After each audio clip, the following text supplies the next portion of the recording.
Boa tarde, crianças. Tudo bem com vocês? Bom, espero que sim. Então, hoje nós iremos realizar atividades na apostila de ciências, nas páginas 28 até a página 34. Bom, então aqui na página 28 tem algumas atividades. Número 1. A seguir, há o nome de alguns seres vivos que habitam no solo. Associe cada um deles às respectivas características. Então, nós temos A, plantas, B, bactérias e fungos, C, formigas e D, minhocas. Então, aqui, caso você tenha alguma dúvida, eu vou pedir para que vocês façam a leitura novamente lá na página 25. Vai ajudar vocês a preencherem a 1, tá bom? Bom, então aqui na 2, leia o trecho do poema O Cântico da Terra, de Cora Coralina. O Cântico da Terra. Eu sou a fonte original de toda a vida, sou o chão que se prende à tua casa, sou a telha da coberta de teu lar, a mina constante de teu poço, sou a espiga generosa de teu gado e certeza tranquila ao teu esforço. Então aqui nesse poema nós temos a palavra coberta, que está grifada, e o significado dela é o que é usado para cobrir ou cobertura, certo? Agora aqui embaixo, que usos dos solos você conseguiu identificar no poema? Então, eu vou pedir para que vocês respondam aí. Pode responder aqui na apostila mesmo, tá? Bom, então aqui na página 29 nós iremos falar sobre a degradação do solo. Então, nem sempre a relação do ser humano com o solo é harmoniosa. Seu uso de forma inadequada tem ocasionado o desgaste e a degradação desse recurso. O uso excessivo de agrotóxicos na agricultura, por exemplo, polui o solo e prejudica os seres vivos. Além disso, a destinação incorreta do lixo contamina o solo com substâncias poluentes. Quando chove, essas substâncias se infiltram no solo, contaminando as águas subterrâneas. O desmatamento deixa o solo desprotegido, favorecendo o processo de erosão, em que as camadas do solo são levadas pela ação do vento e da água das chuvas e dos rios. Além disso, ao construir casas e morros, o ser humano retira a cobertura vegetal desses locais, o que pode causar desmoronamentos e deslizamentos na terra.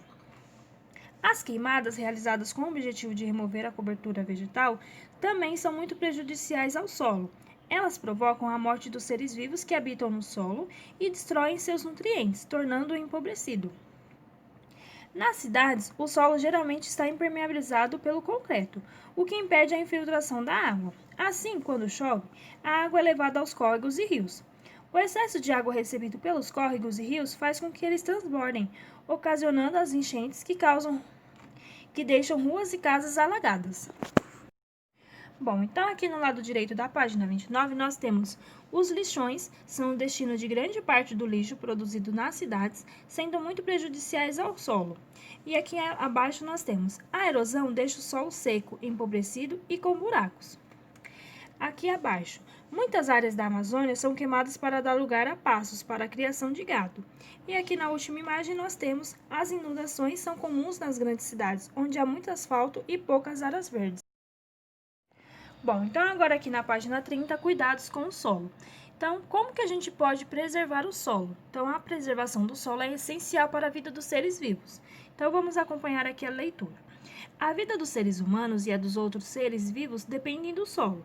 Conheça algumas atitudes que contribuem para a conservação desse elemento. Uma das mais importantes medidas para conservar o solo é preservar sua cobertura vegetal, evitando os desmatamentos e as queimadas. As raízes das plantas ajudam a evitar a erosão e, ao caírem, as folhas transformam-se em adubo, devolvendo nutrientes ao solo. Dar preferência ao consumo de vegetais orgânicos de agricultores que não utilizam agrotóxicos em suas plantações ajuda a evitar a poluição do solo por essas substâncias. Se houver espaço disponível, também é possível cultivar uma horta no quintal. Outra maneira de evitar a poluição do solo é separando corretamente o lixo doméstico, destinando o lixo reciclável para a reciclagem e transformando o lixo orgânico, que são restos de alimentos, em adubo. Esse adubo pode ser utilizado na reposição de nutrientes do solo em uma horta, por exemplo.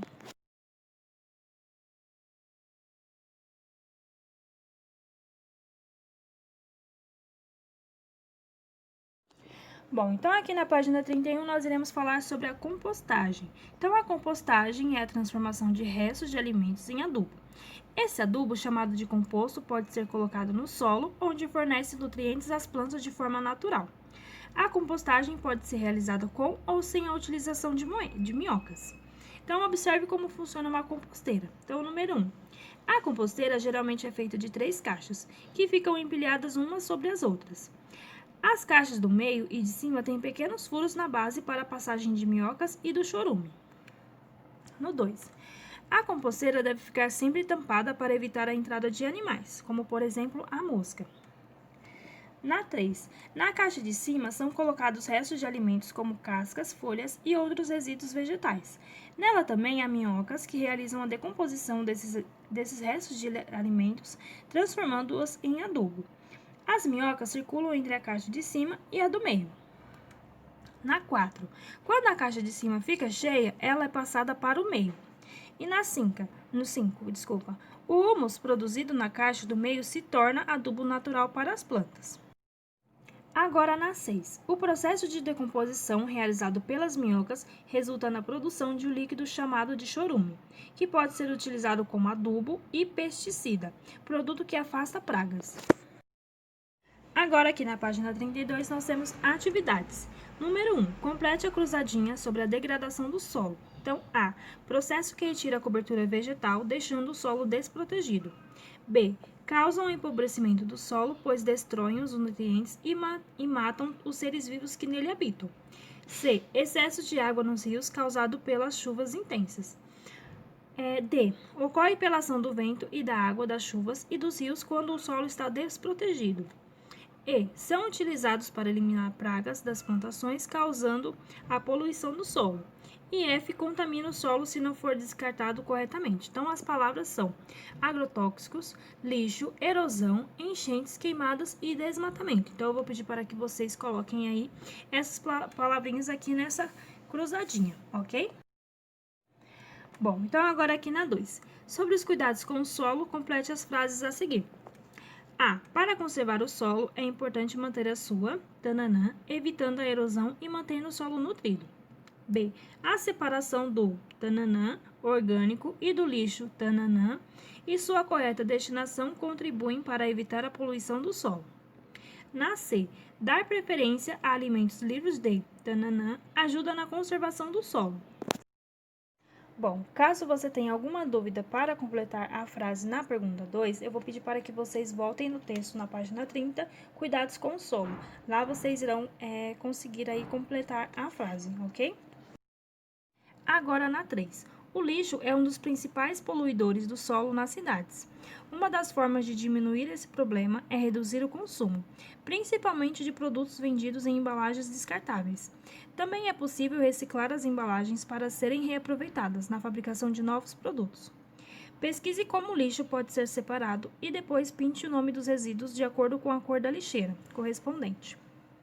Então, aqui nós temos resíduos de vegetais, garrafas de PET, canudinhos de plástico, latas de alimentos em conserva, sacolas de supermercado, vidros vazios, latinhas de refrigerante, sobras de comida, caixa de leite, caixa de cereais, cascas de ovos e embalagens de isopor. Então, vocês irão pintar aí com as cores azul, vermelho, amarelo, marrom e verde, de acordo com a lixeira correspondente, ok? Bom, então por hoje é só. Obrigada, até a próxima aula e um beijinho no coração de vocês. Qualquer dúvida, vocês podem me enviar uma mensagem, ok? Até mais!